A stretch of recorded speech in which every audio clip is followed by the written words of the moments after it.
Welcome everyone to our first video. We are at the Museum of Appalachia. I didn't know that this video was going to be this hard to make. I've got a real learning curve that I'm fighting, but we also took videos in the wrong mode, portrait instead of landscape. We won't do that again. He hollered for help, wasn't he? Here we are at the Museum of Appalachia. And you'll see a whole lot more of this place. I'm going to wear out the camera. So that was a peacock making all that noise. This is the Tom Cassidy house, the smallest dwelling at the museum. Was moved here in 2007 from nearby Beard Valley in Union County, Tennessee.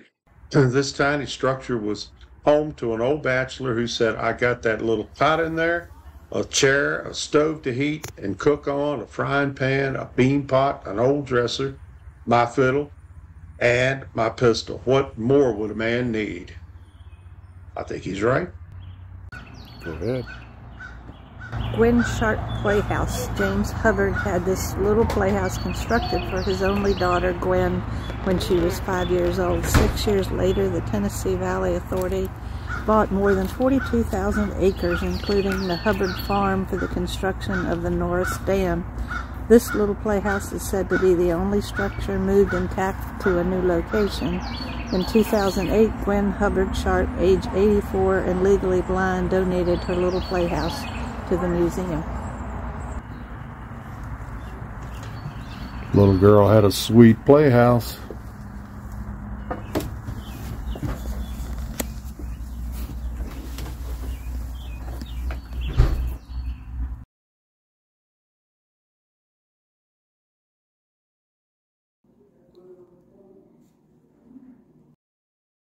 Next, we went into the Appalachian Hall of Fame, which is devoted to numerous displays of artifacts belonging to notable, historic, famous, interesting, and colorful, and unusual folks from the surrounding region.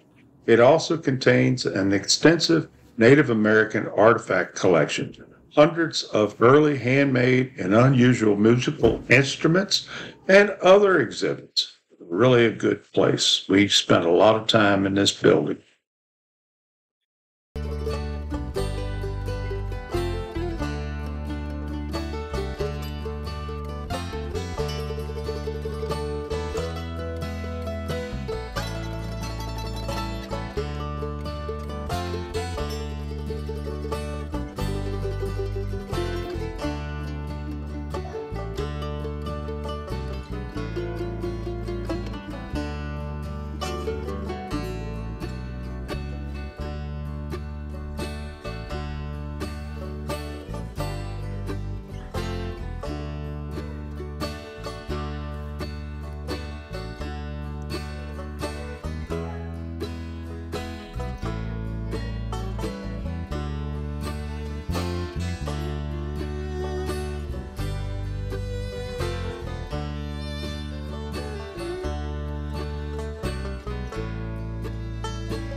This is Dr. Andy Osborne's little medicine house, as he called it. People would come to him to be helped if they could walk.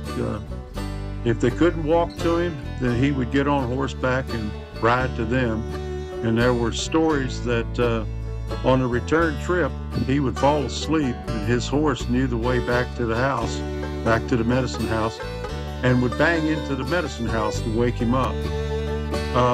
He never took pay for anything, and on the day he was buried, the minister donated a suit for the man to be buried in. He sounds like a great guy.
building was installed by the TVA, or the Tennessee Valley Authority, the electric company that built the Norris Dam back in 1936. All of these buildings would have been flooded. They would have been underwater if they had not been donated and moved to the museum's property. And I just think it's a wonderful testament to people's creative and woodworking skills and just all around wanting to preserve history. And this is well worth seeing.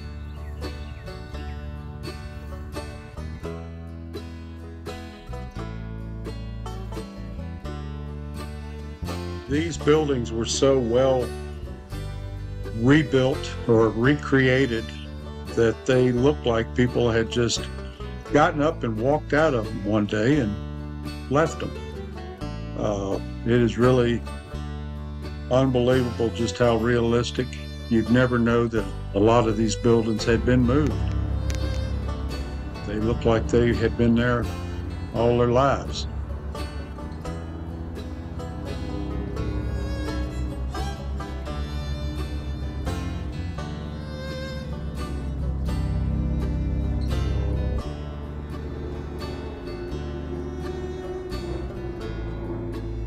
You are given a map of the entire place when you buy your ticket, and each one of the houses has significant historic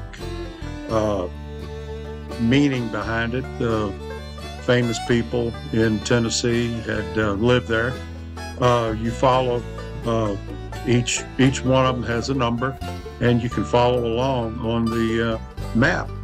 And it was very interesting as to who the people were that had lived there and just what their lives were like.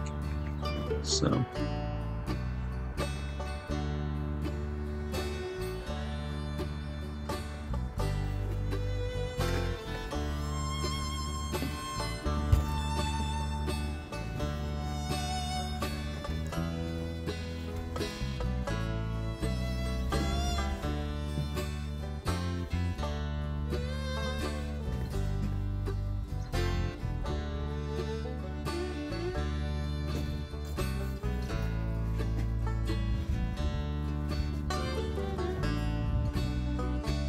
This piece of wood was well over 6 feet tall.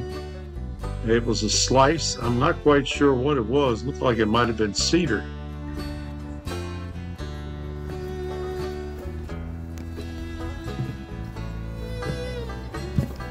Oh! Believe me, that door was short. There's a dirt floor. Back when these houses were built, they probably were shorter than we are and built shorter doors. Here I am standing up next to the door that I just butted my head on pretty nice.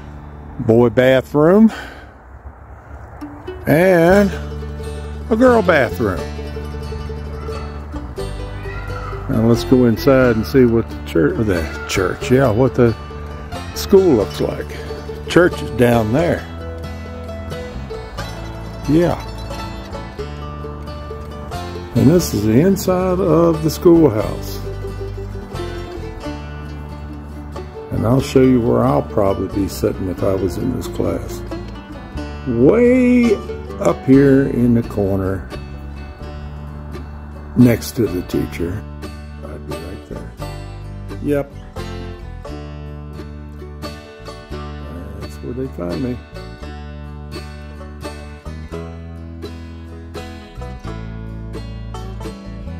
I really can't believe that I've got such bad pictures of the church, but probably the best one was of the front door with the door knocker, and as it says in the Bible, to him who knocks, the door will be opened.